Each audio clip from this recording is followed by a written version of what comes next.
Naglabas na ng opisyal na pahayag ang Star Cinema patungkol sa bagong release date ng pelikula ni Paolo Avellino at Kim Chiu na My Love Will Make You Disappear. Kumpirmado sa March 26 na ipapalabas sa mga sinehan worldwide ang inaabangang first Kim Pao movie.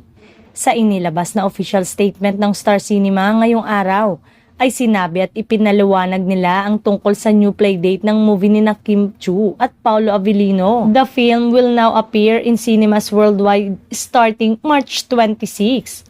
Ayon pa sa kanila, may kinalaman ng pagbabago ng playdate sa pag-distribute ng pelikula sa North American market. Sa ngayon ay wala pang pahayag sina Kim at Paolo tungkol sa pag-usod ng playdate ng movie nila. Hindi pa rin nila ito sinishare o nire-repost at hindi rin sila nakatag sa Instagram post ng Star Cinema. May mga chikang na-embiyer na raw umano ang Kim Pao sa desisyon ng Star Cinema na iurong ang playdate ng first movie nilang My Love Will Make You Disappear. To think nga naman, nagrabe na ang effort ng Kim Pao na matapos na ang kanilang pelikula. May mindset na rin ang kanilang mga fans na slated for a Valentine's release ang kanilang movie.